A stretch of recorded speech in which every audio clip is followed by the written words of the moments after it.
The iron-splitting maul hung motionless in Moira Drummond's hands as she stared at the barn floor above her head, calculating how much earth she would need to remove before the chamber was large enough. Outside, her neighbor Tavish McLeod shook his head and muttered something about widows losing their minds to grief. But Moira had stopped listening to men's opinions the day she buried her youngest child in frozen ground. Before we begin, let us know where you're watching from, and if stories of forgotten frontier ingenuity speak to you, subscribe now, because tomorrow's tale is even more impossible than this one. The wind stopped on the morning of February 14, 1873, and that was when Moira Drummond knew they were in serious trouble. 4 days of howling blizzard had kept the family trapped inside their Montana homestead, burning through their indoor wood supply faster than she had anticipated. The silence outside meant the storm had finished its work. Snow would be piled against every surface, drifted into shapes that made the familiar landscape unrecognizable. Callum stood at the window, his breath frosting the glass as he assessed what they faced. The woodpile was somewhere under that white expanse, buried beneath at least 4 feet of snow based on the depth against the barn wall. They had maybe 6 hours of firewood remaining inside. After that, the cabin would begin losing heat rapidly. Montana. February temperatures could drop to 20 below zero at night. Without fire, the cold would kill them as surely as any wild animal. 7-year-old Ewan sat wrapped in blankets near the stove, his face pale. He had developed a cough 2 days into the storm, nothing serious initially, but the constant cold had made it worse. 11-year-old Fiona sat beside her brother, reading to him from the only book they owned, her voice steady despite the tension filling the cabin. Callum pulled on every piece of warm clothing he owned and stepped outside. Moira watched from the window as he began digging toward where the woodpile should be. The snow was dense, packed by wind, into something nearly solid. Each shovelful required significant effort. After an hour, he had progressed perhaps 3 feet. The woodpile was 30 feet from the cabin door. The mathematics were brutal and simple. He could not dig fast enough. Moira joined him, and together they attacked the snow with desperate efficiency. But the storm had created drifts 8 feet deep in places, and the woodpile sat directly in the path of the prevailing wind. By mid-afternoon, they had reached what they thought was the right location, but found only more snow. The pile had shifted, or they had miscalculated, or the drifting had completely covered it beyond their ability to locate. They returned inside as the sun began setting, exhausted and empty-handed. The last of the indoor firewood went into the stove. Moira began burning furniture, a chair first, then a small table. The wood was dry and burned hot, but it would not last. Callum tore boards from the interior walls, creating gaps that let cold air whistle through. They burned their bed frame, sleeping on the floor wrapped in every blanket and piece of clothing they possessed. Ewan's cough worsened. His body was using energy to stay warm, energy he did not have to spare. By the second night, without adequate fire, he had stopped shivering. Moira knew what that meant. The body stops shivering when it can no longer generate heat. It was the beginning of the end. On February 17th, 3 days after the storm ended, Ewan Drummond died in his mother's arms. The cause was hypothermia and pneumonia. The actual reason was that his family could not reach their firewood through 4 feet of snow. They buried Ewan on February 19, 1873, on a hillside overlooking the cabin. The ground was frozen solid. Callum and 2 neighbors spent 6 hours breaking through frost-hardened earth with picks and iron bars. The grave was shallow, barely deep enough, but it was the best they could manage. Moira stood silent throughout the service, her face empty of expression. Fiona cried quietly. Callum stared at the small mound of disturbed earth and said nothing. The change in Callum began immediately. He stopped eating more than a few bites at each meal. He would sit at the table staring at his plate, then push it away untouched. Moira tried to force food on him, but he refused gently, saying he was not hungry. Within a week, his clothes hung loose on his frame. Within 2 weeks, his face had taken on a gaunt, hollow appearance that made him look a decade older. He stopped sleeping properly. Moira would wake in the night to find him sitting by the cold stove, staring at nothing. When she asked what troubled him, he said he was fine, just thinking. But she knew what thoughts consumed him. The same thoughts that consumed her if they had been able to reach the woodpile, if they had stored more wood inside, if they had prepared better, if they had done anything differently. Their son would still be alive. Callum developed a cough in early March. It started mild, the kind of winter cough that half the settlement had at any given time, but his weakened body could not fight it effectively. The cough deepened, became wet, settled into his chest. He developed a fever. Moira tried every remedy she knew, steam inhalations, poultices, willow bark tea for the fever. Nothing helped. On March 9, 1873, 3 weeks after they buried Ewan, Callum Drummond died.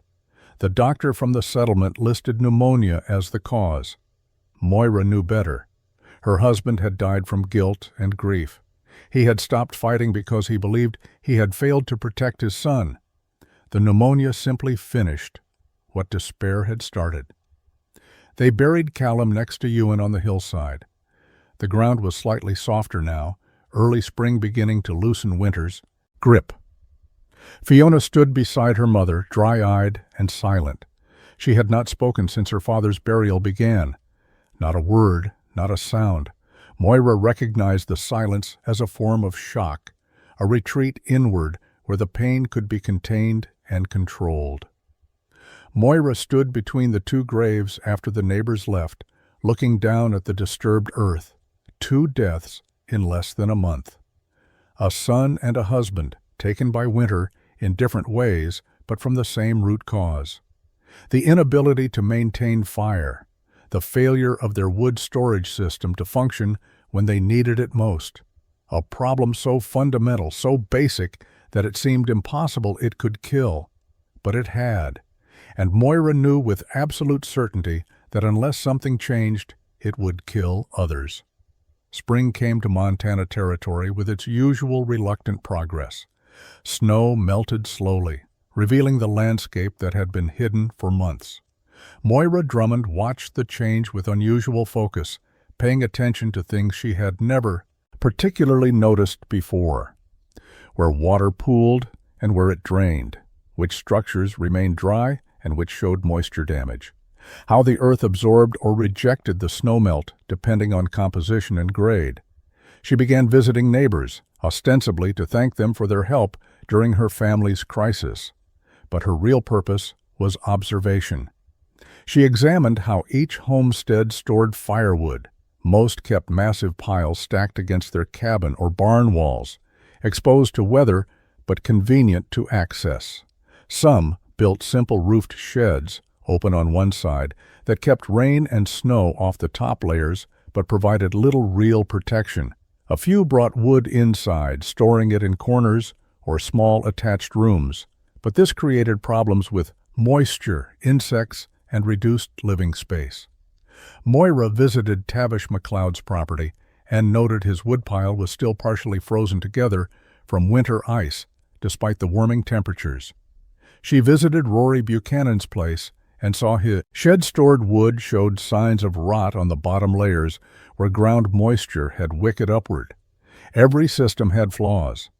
Every approach accepted certain problems as inevitable. She spent hours examining her own barn, walking around it, studying its foundation and the ground beneath. The structure sat on a slight rise, elevated perhaps 3 feet above the surrounding terrain on its northern side where the land sloped away.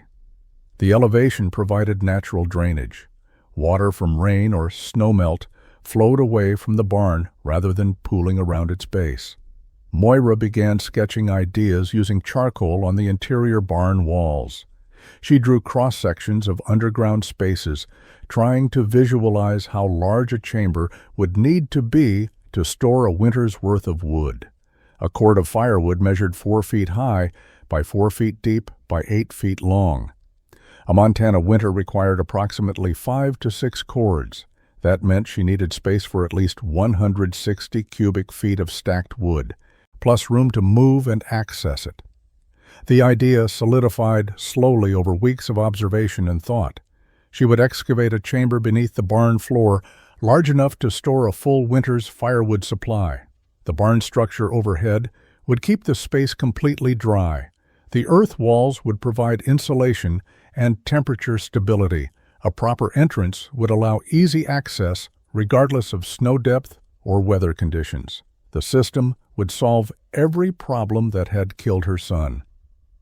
When Tavish McLeod asked what she was planning during a chance encounter at the settlement mercantile, Moira told him she was considering a root cellar. He nodded approval. Root cellars were sensible. She did not correct his assumption or explain her actual intention. Let him believe what he wanted. She would build what she needed. May arrived with warm afternoons and cold nights, the characteristic spring pattern that made Montana farming unpredictable. Moira stood inside her barn on a morning when frost still whitened the grass outside, looking down at the floor beneath her feet. The barn had been built 7 years earlier when they first claimed the homestead. Callum and 2 neighbors had constructed it using traditional methods, a foundation of large stones set directly on earth, heavy timber sills laid across the stones, and vertical wall posts mortised into the sills. The floor was simple, packed earth, hardened by years of use and animal traffic. They had kept 2 milk cows here, plus chickens, during the coldest months. Now the animals were gone, sold after Callum's death to raise cash Moira needed for basic survival. The empty barn felt cavernous and silent, but that emptiness was an advantage. She could work here without interference, without explaining herself to anyone. She used a stick to scratch lines in the dirt floor, marking out dimensions. 20 feet long, running parallel to the barn's length, 12 feet wide, which would leave structural support on both sides. Beneath the barn walls, 7 feet deep, tall enough to stand upright with a foot of clearance. The dimensions felt right, large enough to be useful, small enough to be manageable for one woman working alone. The critical question was support. The barn weighed several tons. The roof added more weight, especially when snow accumulated. Removing earth from beneath the structure would create a void that could cause settling or collapse if not properly supported. Moira sketched support patterns in the dirt, working through options. Vertical posts on a grid pattern perhaps 4 feet apart. Horizontal beams connecting the posts at the top, directly supporting the barn's floor joists. The weight would transfer through the support structure into undisturbed earth around and beneath the excavated chamber. She counted the timber she would need, at least 20 vertical posts, each 8 feet long to allow for footing depth below the chamber floor, 16 horizontal beams, each 12 feet, long to span the chamber width. She would need iron brackets to reinforce the joints. She would need tools, a proper shovel, a pick for breaking through hard clay, buckets for hauling dirt, a wheelbarrow for moving larger quantities. The expense worried her. She had limited funds, and the growing season demanded investment in seed and basic supplies. But winter would come again, as certain as sunrise. And next winter she would not watch another child die because she could not reach firewood through snow. The decision was already made. The only question was execution. Moira walked to the barn's northern corner where the foundation sat highest above the outside ground level. This would be her starting point. She would dig here first, creating the entrance, then work back under the barn proper. The slope would provide natural drainage, directing any moisture that did enter toward the outside opening, rather than letting it pool inside the chamber. She retrieved a shovel from where it hung on the barn wall and pressed the blade into the earth just inside the foundation line. The dirt was still slightly damp from spring moisture, easier to work than the iron-hard ground of winter or the dust-dry earth of high summer. She lifted the first shovelful and tossed it outside, then another, and another. The work had begun. May 18, 1873. Moira began digging in earnest, working in the hours before dawn when the settlement still slept. She woke at 4 in the morning, dressed in her oldest work clothes, and walked to the barn carrying a lantern.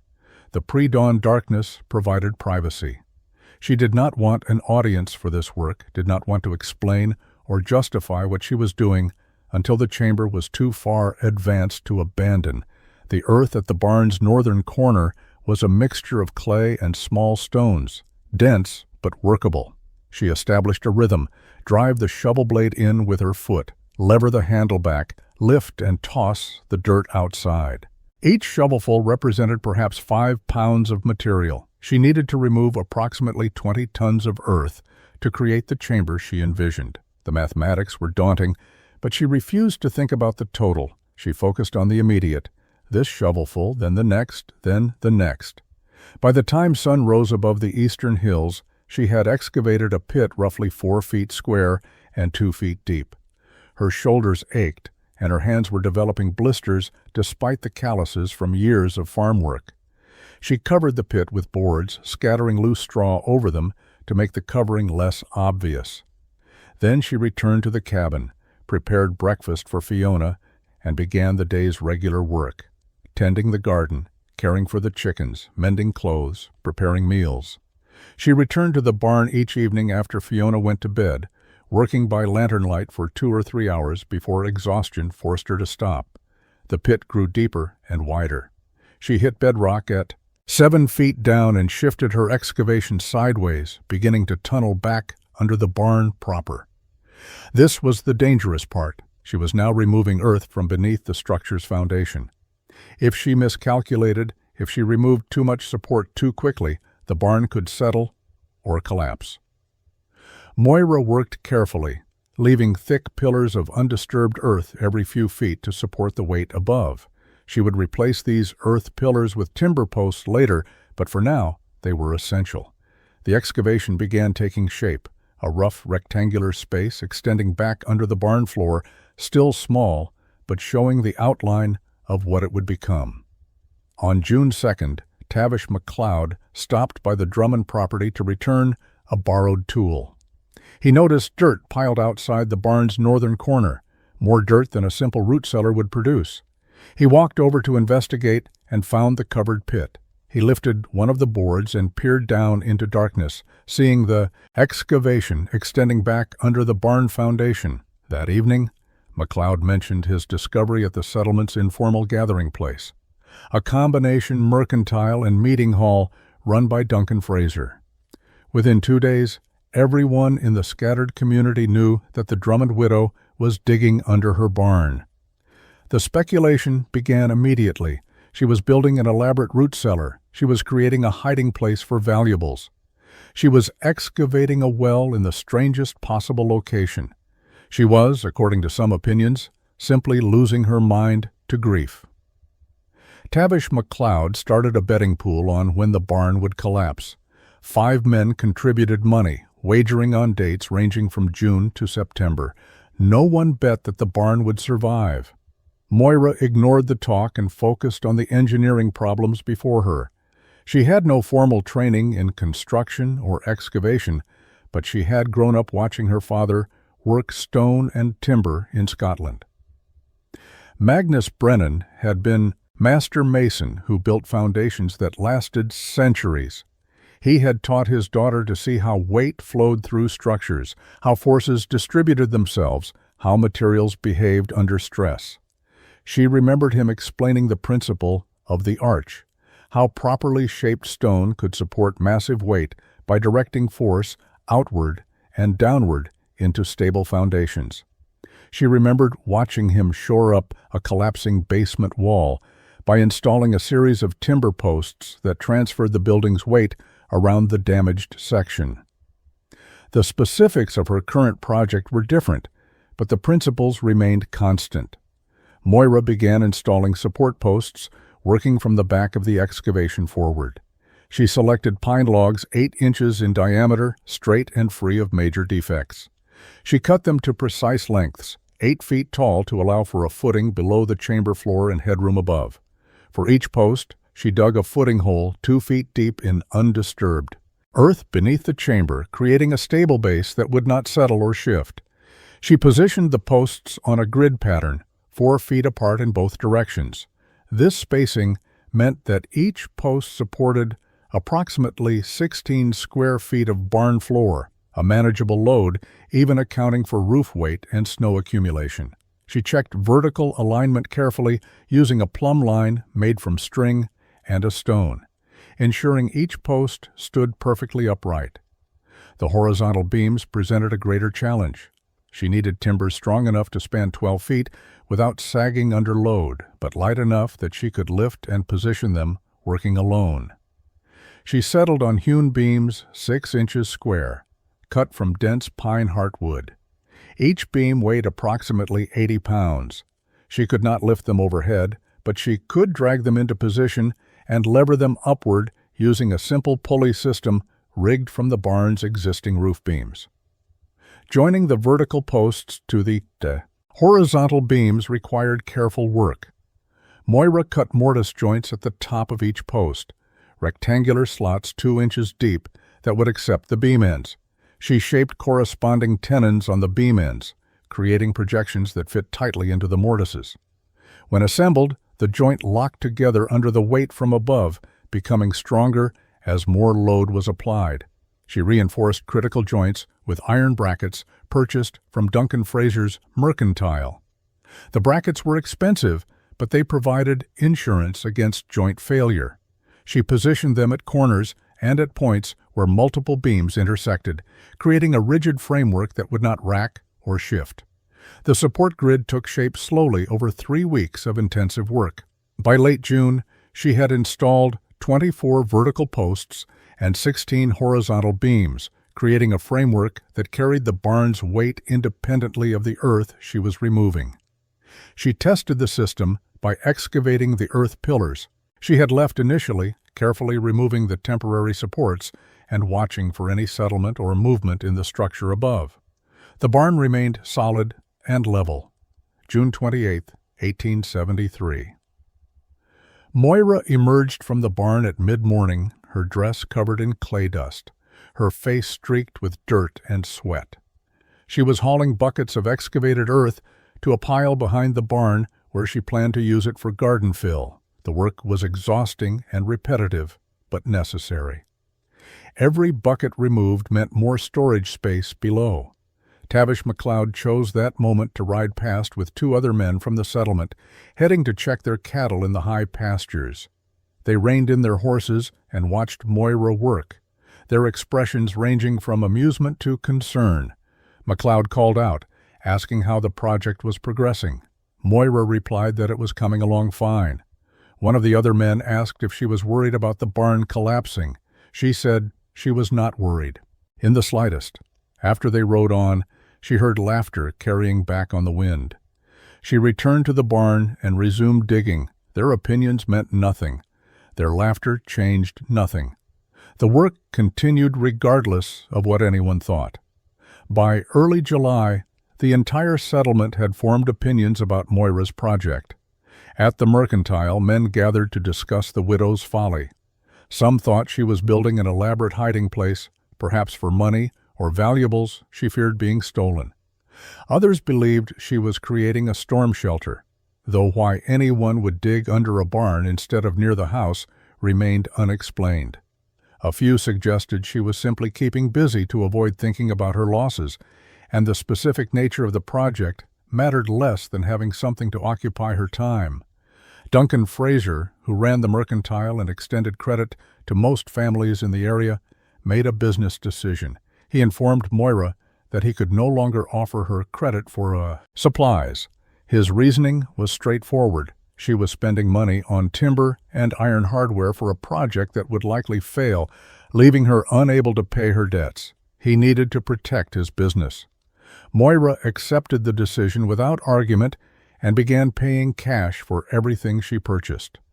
The betting pool on when the barn would collapse grew to 8 participants. The dates ranged from July 15th to September 30th. A few men bet on specific dramatic failure modes: complete collapse, partial settlement, foundation cracking. The pool became a source of entertainment, something to discuss during the slow summer evenings when men gathered after work. Only Rory Buchanan refrained from participating in the mockery. He was a Scotsman in his 60s who had worked in coal mines before coming west, and he recognized competent engineering when he saw it. He stopped by the Drummond property one afternoon and asked if he could examine the excavation. Moira showed him the support structure, the grid of posts and beams, the careful footing work. Buchanan asked quiet questions about her methods, nodding as she explained her reasoning. When he left, he told her the work was sound. He did not say this loudly or publicly, but he said it clearly enough that Moira heard the validation she had not realized she needed. Fiona Drummond had not spoken since her father's burial in March. She responded to direct questions with nods or shakes of her head. She completed her chores without complaint. She ate when food was placed before her. But she produced no words, no voluntary conversation, no sound beyond necessary responses. Moira had initially believed the silence was temporary, a natural reaction to overwhelming loss. But as weeks became months, she began to worry that something fundamental had broken in her daughter. On July 12, 1873, Fiona appeared at the barn entrance carrying 2 empty buckets. Moira was working below ground level, shoveling dirt into buckets that she then hauled up. Using a rope pulley system, she looked up, surprised to see her daughter. Fiona descended the sloped entrance ramp without hesitation and picked up one of the full buckets. She carried it outside and dumped it on the growing pile of excavated earth. Then she returned for another. They worked together in silence for an hour, Fiona hauling buckets while Moira filled them. The system was more efficient with 2 people, allowing Moira to focus on digging rather than constantly climbing out to empty containers. When they stopped to rest, sitting on the ramp in the relative cool of the underground space, Fiona finally spoke. "If this keeps us warm, Da and Ewan didn't die for nothing." Her voice was rough from disuse, barely above a whisper. But the words were clear and deliberate. Moira turned to look at her daughter, seeing something in the girl's face that had been absent for months. Purpose. Fiona was not helping out of obligation or obedience. She was investing in a project she believed might prevent future deaths. She had found meaning in the work. Moira reached out and squeezed her daughter's hand. She did not make a dramatic speech or try to force further conversation. She simply acknowledged what Fiona had said with a nod, then returned to digging. Fiona resumed hauling buckets. The work continued, but something essential had shifted. They were no longer just surviving day to day. They were building something that mattered. Over the following weeks, Fiona became Moira's primary assistant. She learned to check post alignment with the plumb line. She helped position and secure horizontal beams. She mixed clay and straw for sealing gaps in the earthen walls. She asked questions about why specific techniques were used, and Moira explained her reasoning. The girl was 11 years old, but she understood structural principles with a clarity that surprised her mother. The underground chamber grew steadily. By late July, the excavation extended 20 feet back under the barn, 12 feet wide and 7 feet tall throughout most of its length. The support framework was complete and solid. The earth walls were stable, showing no signs of crumbling or collapse. The project was working exactly as Moira had envisioned. The mockery from neighbors continued, but it mattered less now. Fiona's involvement had given the work a significance beyond mere survival. It had become a memorial and a promise. August arrived with characteristic Montana heat, temperatures reaching 90 degrees by mid-afternoon. Working underground became almost pleasant during the hottest hours, the earth-cooled chamber remaining 20 degrees cooler than the surface. Moira and Fiona established a routine: heavy excavation work in the early morning, above-ground tasks during midday heat, then returning to the chamber in the evening when temperatures dropped. The excavation was essentially complete. The chamber extended the full planned dimensions with adequate headroom throughout.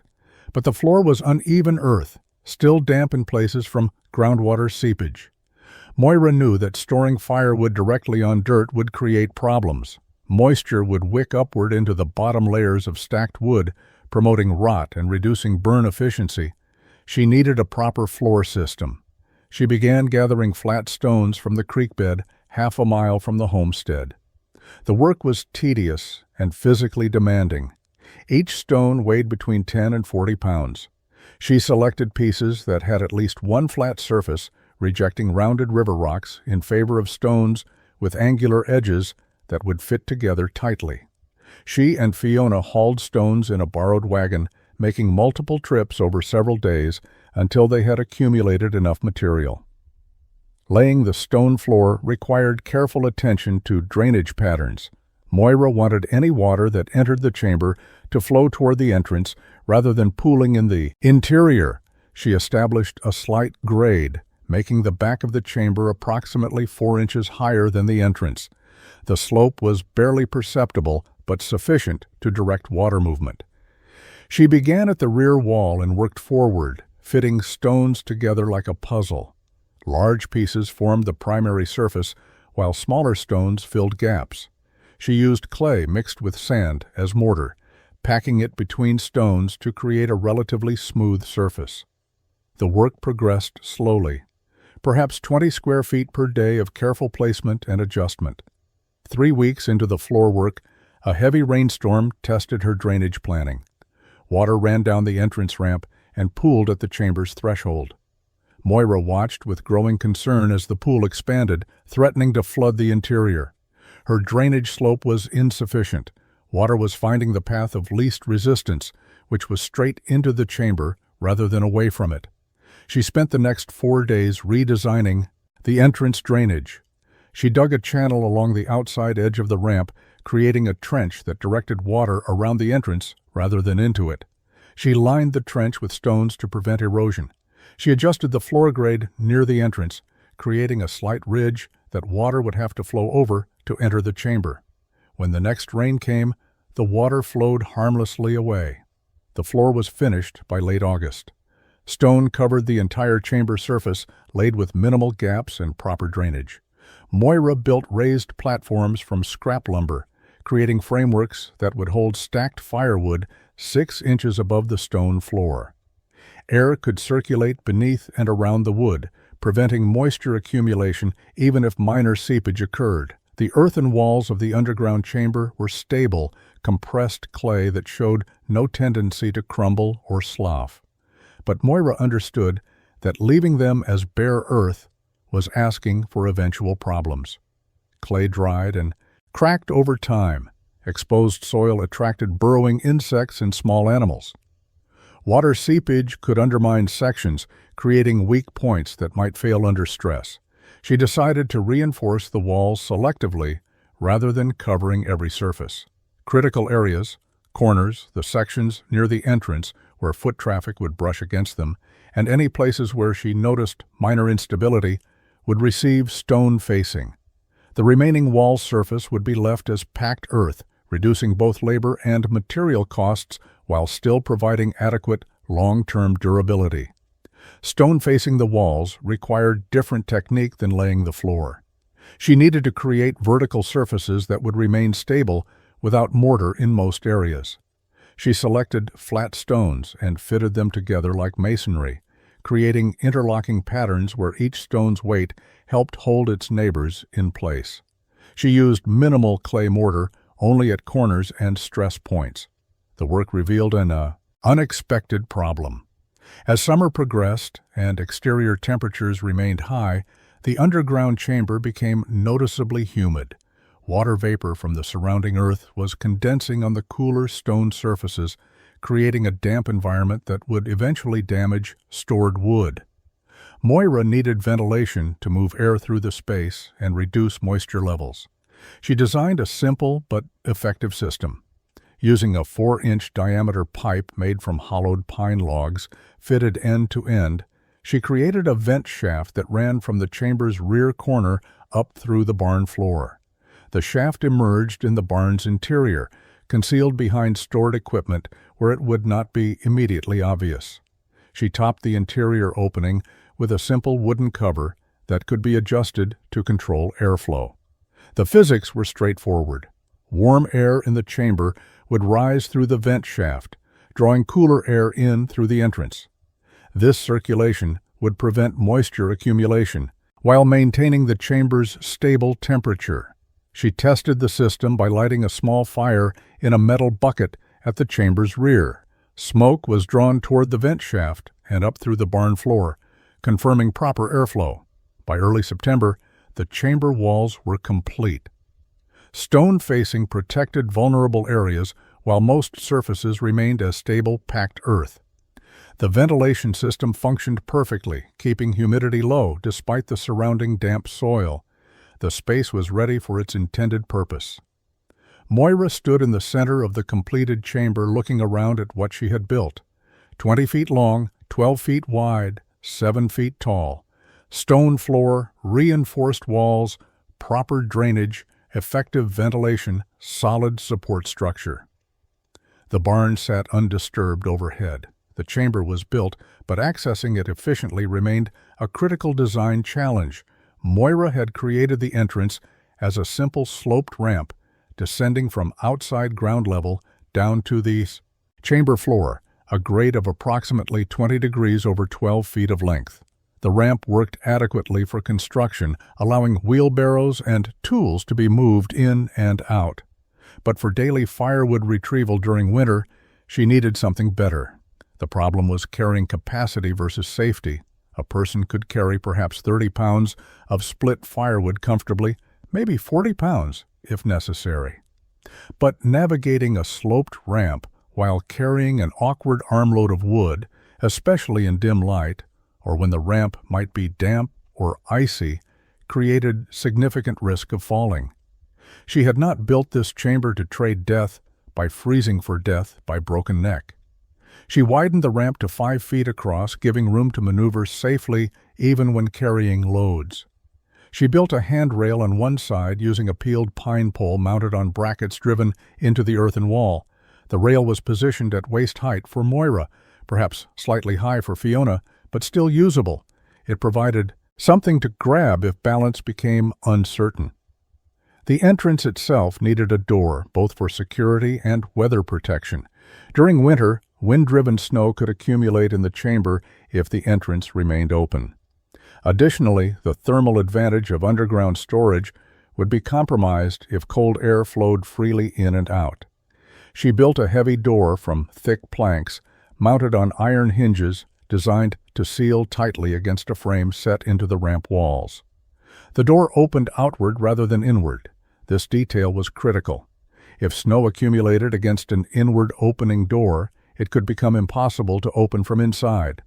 An outward opening door could always be forced, using the person's weight and strength to push against whatever obstruction existed. She included a simple bar lock on the interior side, ensuring the door could be secured against wind or animals. But the entrance ramp was only half the access system.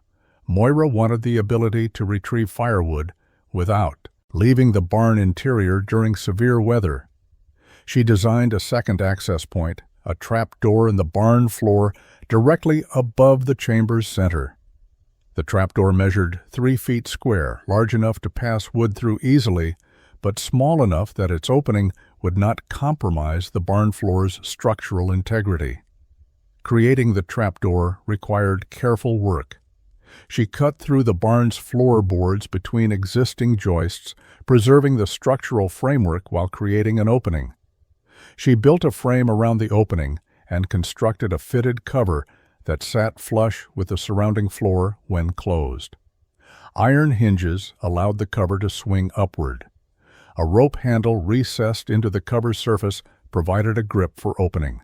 She installed a simple ladder, 7 wooden rungs spiked to 2 vertical poles, that descended from the trapdoor to the chamber floor below. The ladder was steep, nearly vertical, but it allowed rapid access when speed mattered more than carrying. Capacity. During extreme weather, she could open the trapdoor, descend quickly, select wood, and return to the barn's warmth within minutes. The dual-access system was unprecedented in frontier construction. External entrance for bulk loading and routine access. Internal entrance for emergency retrieval. The redundancy eliminated single points of failure. September 15, 1873. Moira stood at the entrance to her completed underground chamber and assessed what remained to be done. The structure was finished, excavation complete, support framework solid, floor laid, walls reinforced, ventilation installed, access points functional. Now came the practical test. She needed to fill the chamber with firewood and verify that the storage system performed as intended. Her exterior wood pile contained approximately 8 cords of split firewood accumulated over the previous year and supplemented by wood Callum had cut before his death. Most frontier families kept their entire supply outside, exposed to weather, accessing it as needed throughout winter. Moira planned to store 6 cords underground, keeping 2 cords outside as overflow and backup. 6 cords would fit comfortably in the chamber, with room to move and retrieve individual pieces. She began transferring wood, working with Fiona to establish an efficient system. They loaded a wheelbarrow at the outdoor pile, rolled it to the chamber entrance, dumped it onto the storage platforms inside, then returned for another load. The work was straightforward but physically demanding. Each wheelbarrow held perhaps 80 pounds of split wood. They needed to move approximately 6 tons total. The transfer took 11 days of steady work, several hours each morning and evening. As the underground chamber filled, Moira paid careful attention to stacking technique. She arranged the wood in loose rows with gaps between pieces, maximizing airflow. She placed the largest, densest pieces on the bottom, where they would be accessed last. She positioned smaller, quick-burning kindling near the entrance where it would be grabbed first. By September 26th, the underground storage was full.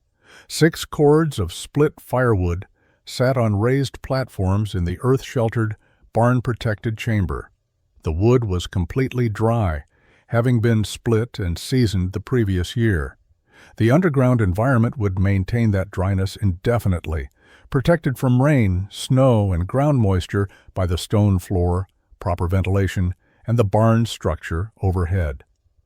Moira conducted a practical test of the entire system. She entered through the external ramp entrance, selected an armload of wood, carried it up the ramp, and delivered it to the cabin. Time elapsed, 4 minutes. She repeated the test using the internal access, entering the barn, opening the trapdoor, descending the ladder, selecting wood, ascending with it, and closing the trapdoor. Time elapsed, 2 minutes. Both methods worked efficiently, but the internal access was clearly superior for routine winter use. She showed the completed system to Fiona, walking her daughter through both access routes and explaining how to select appropriate wood for different purposes. Small pieces for quick heat, large pieces for overnight burns, medium pieces for maintaining steady temperatures. Fiona listened carefully, asking questions, demonstrating understanding. At 11 years old, she was fully capable of retrieving firewood independently. The project was complete. 5 months of labor from May through September, hundreds of hours of digging, timber work, stone placement, and detailed finishing. The barn still stood solid and level, showing no signs of settlement or stress despite the massive excavation beneath it. The underground chamber functioned exactly as designed, dry, accessible, thermally stable, and capable of storing a full winter's fuel supply in conditions that guaranteed it would remain usable regardless of surface weather. October brought the characteristic temperature swings of Montana autumn, warm afternoons reaching into the 60s, cold nights dropping below freezing. The high country received its first significant snowfall on October 9th, dusting the peaks white and sending a message about what was coming. The valley would not be far behind. Moira spent the month preparing in ways she never had before, confident rather than anxious about winter's approach. She verified the underground chamber's performance daily.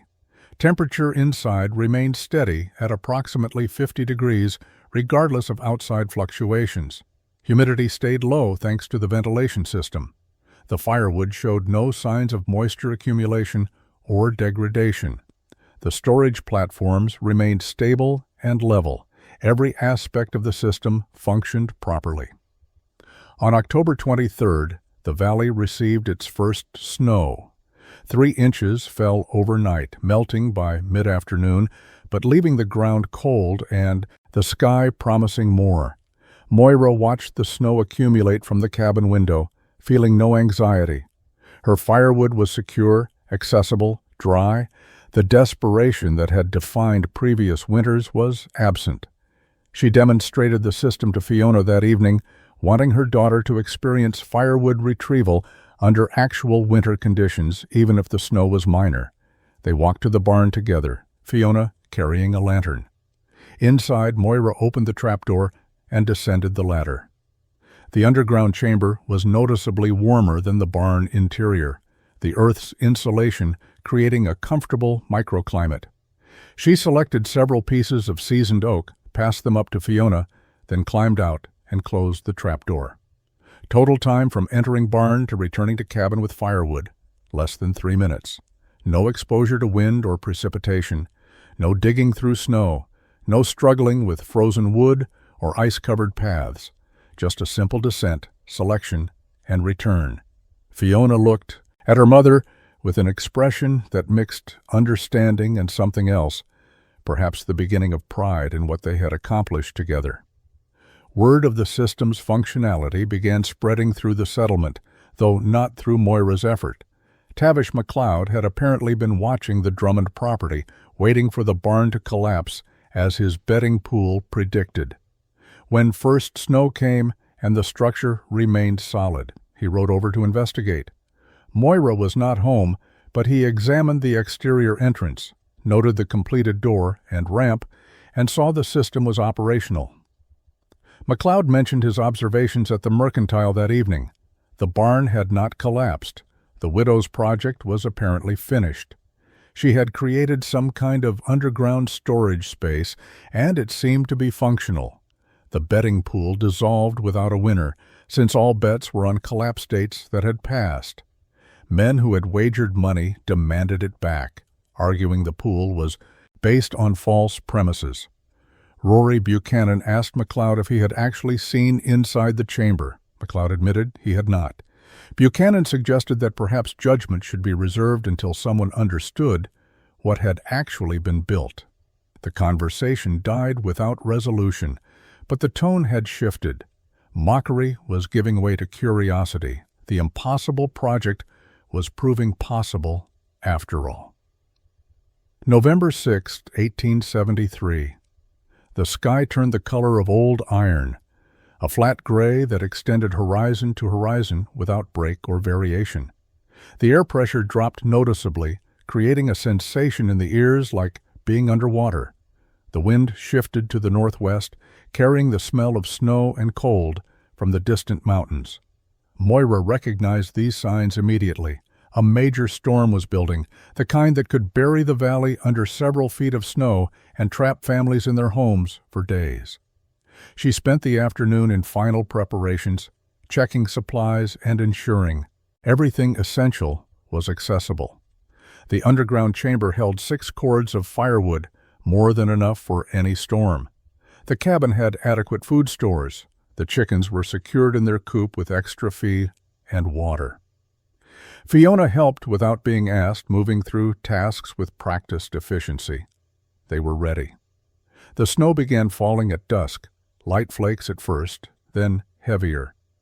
By full darkness, visibility had dropped to perhaps 20 feet.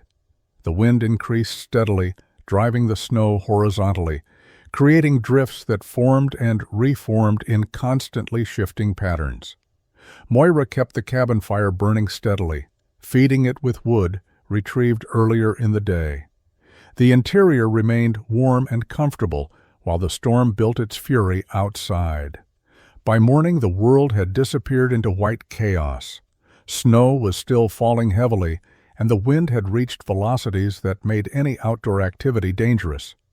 Drifts were piling against the cabin's north wall, already reaching past the windowsills. The temperature had dropped to perhaps 10 degrees, and the wind chill made it feel far colder. This was the kind of storm that killed unprepared people. Moira entered the barn through the door that connected directly to the cabin, a covered passage Callum had built years earlier.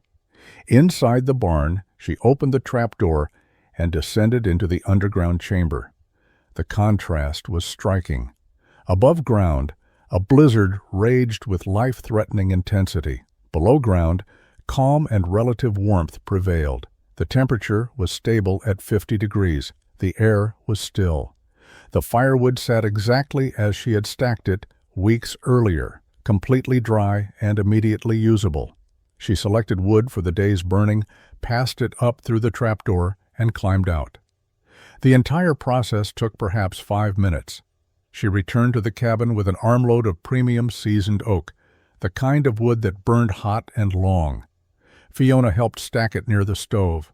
They had enough to maintain comfortable heat for the next 12 hours, and retrieving more would require only another brief trip to the barn. The storm continued for 4 days. Snow accumulated to depths exceeding 4 feet in drifts, covering the landscape in a white blanket that obliterated familiar landmarks. The temperature remained below zero even during the day. The wind howled constantly, creating a noise that became almost background after the first day, but never entirely faded from awareness. Throughout the storm, Moira maintained the cabin's warmth without difficulty. Every 12 hours, she made the simple trip to the barn and retrieved more firewood from the underground chamber. The system worked flawlessly. No digging through snow, no struggling with frozen or ice-covered wood, no rationing fuel out of fear the supply might run short. On the 4th day of the storm, November 10th, someone knocked on the cabin door. The sound was barely audible over the wind, but distinctive, enough to catch Moira's attention. She opened the door to find Tavish MacLeod standing in waist-deep snow, his face red from cold and exertion, his expression showing something she had never seen before, fear mixed with humiliation. MacLeod's property was 3/4 of a mile away, normally a 15-minute walk, but in these conditions, probably an hour of exhausting struggle. He must have been desperate to attempt the journey. He stood in the doorway, breathing hard, unable to speak immediately. Moira stepped aside and gestured for him to enter. He came inside, and she closed the door against the wind. It took several minutes before MacLeod could explain his situation. His outdoor woodpile was completely buried under snowdrifts. He had tried to dig through to it, but the snow was too deep and kept refilling the holes he excavated faster than he could work. His family had been burning furniture for 2 days, rationing the heat, wearing every piece of clothing they owned. His youngest child, a girl of 5, was showing signs of dangerous cold, uncontrollable shivering, confusion, lethargy. He had come to ask if Moira could spare any firewood. He would pay whatever price she asked, or work off the debt in labor, or provide anything she needed in trade. His pride was completely absent, replaced by parental desperation. His child's life mattered more than his dignity. Moira did not make him wait or bargain. She told him to sit by the stove and warm himself while she gathered wood. She entered the barn, descended into the underground chamber, and selected 2 armloads of the driest, most efficient firewood, dense oak and ash that would burn hot and long. She carried it to the cabin and handed it to MacLeod, then went back for more. She gave him enough wood to keep his family warm for 3 days, assuming the storm would break by then. MacLeod tried to discuss payment, but Moira waved the question away. He could settle accounts after the storm, when his family was safe. She gave him rope to tie the wood into a manageable bundle he could drag through the snow. She packed food for his journey back: bread, dried meat, cheese. She told him to wait until the wind died slightly before attempting the return trip. While MacLeod warmed himself and prepared to leave, he asked to see the underground chamber. Moira showed him, leading him through the barn to the trapdoor. She opened it and let him look down into the illuminated space below. MacLeod descended the ladder slowly, moving through the chamber, examining the stone floor, the support framework, the stacked firewood. His face showed comprehension dawning. When he climbed back out, he stood silent for a long moment. Then he said simply that he had been wrong. The barn had not collapsed. the project had not failed. What she had built was not lunacy, but intelligence. He would tell others she had solved a problem that killed people every winter. The storm broke on November 11th, revealing a landscape transformed by snow. Drifts reached 6 feet in protected areas. The temperature remained brutally cold for another week before moderating slightly. But the Drummond household remained warm and comfortable throughout. The underground firewood supply never threatened, never difficult to access. The system had proven itself under the exact conditions it was designed to handle. Tavish McLeod kept his word. Within days of the storm's end, he was telling everyone who would listen about what he had seen, a woman who had engineered a solution to winter's deadliest problem. The mockery that had defined community response to Moira's project disappeared, replaced by questions and grudging respect. Men who had bet on the barn's collapse now wanted to know how she had built it. Winter passed with several more significant snowstorms, but none threatened the Drummond household. Moira and Fiona maintained their routine, retrieving firewood through the internal barn access, never struggling or going without. The contrast with previous winters was profound.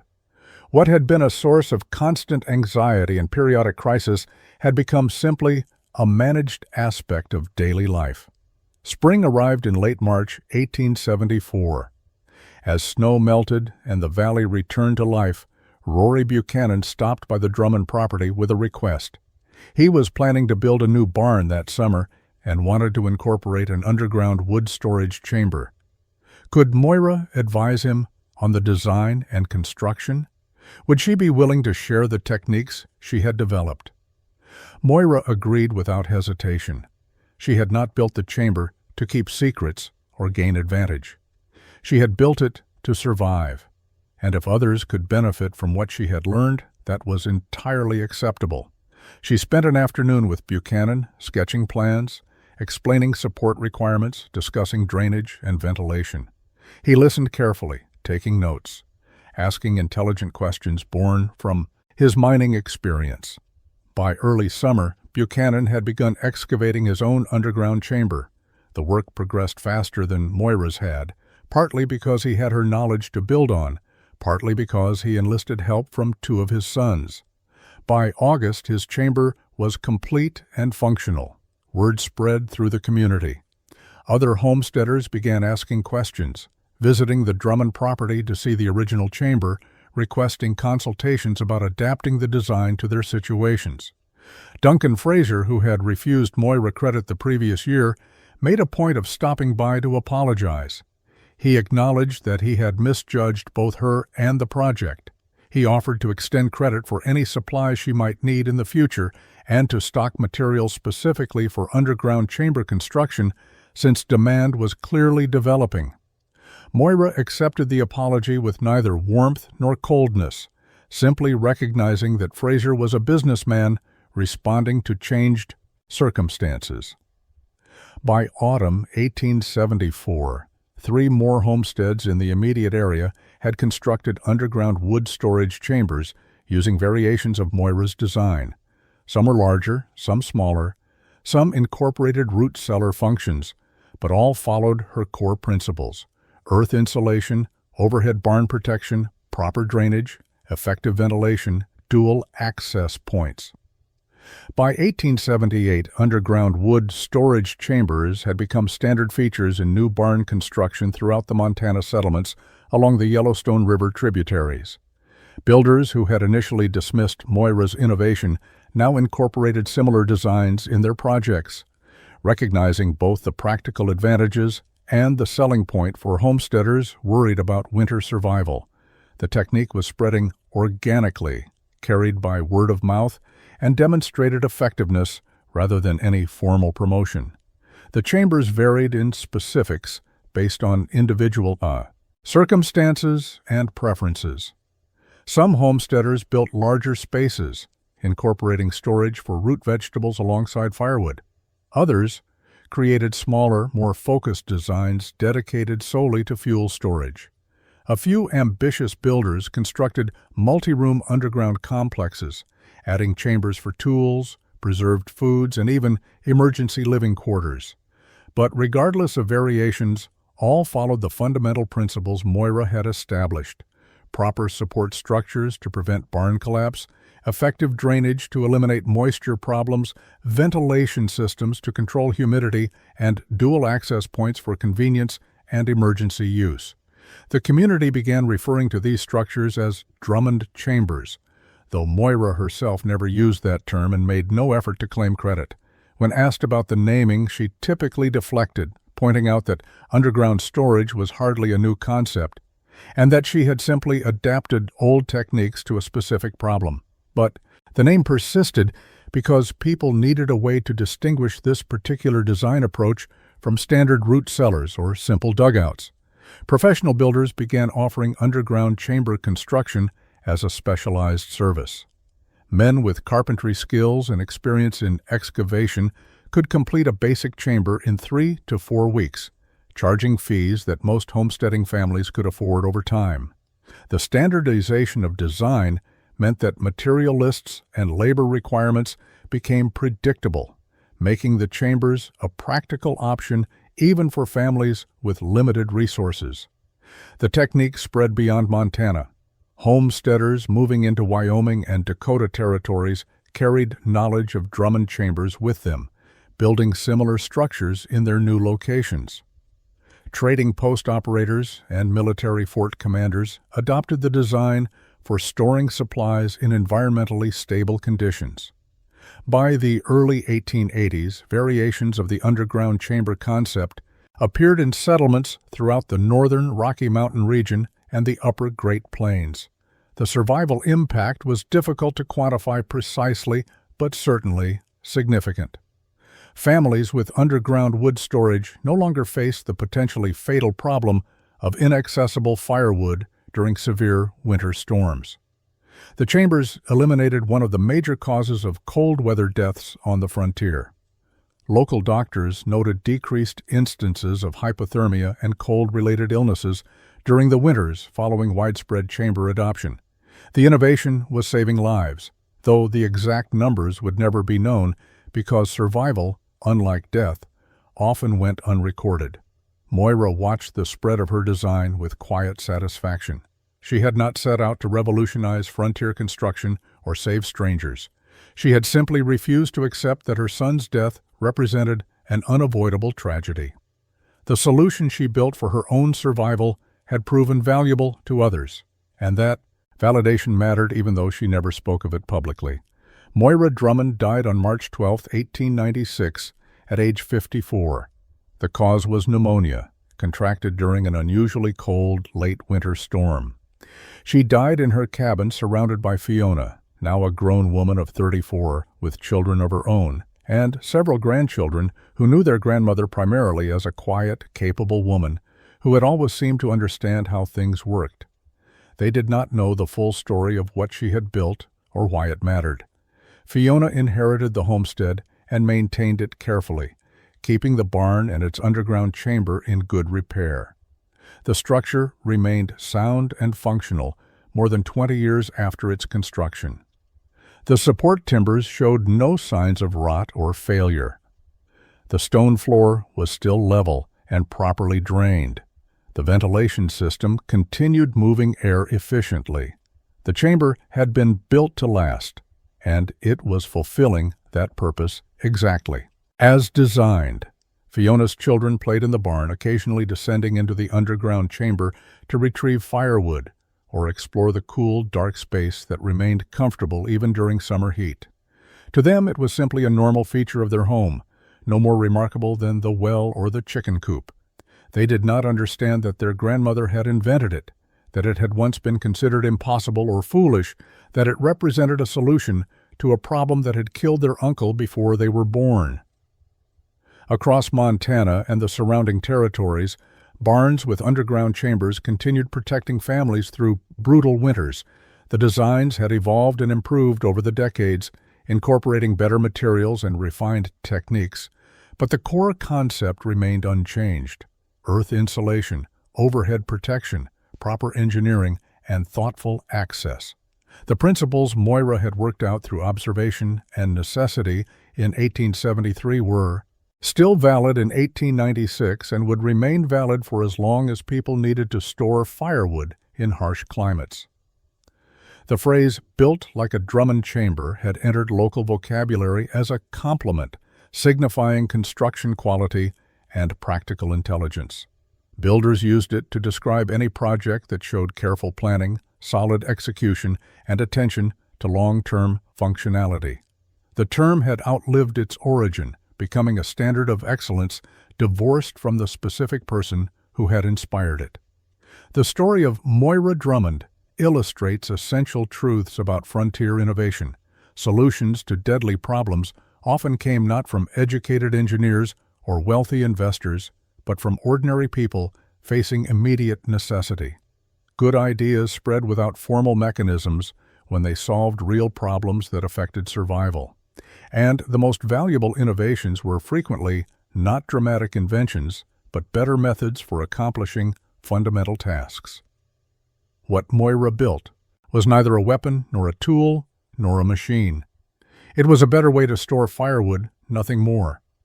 But on the Montana frontier, where winter killed reliably and frequently, that better method saved lives. Her legacy was not carved in stone or written in books.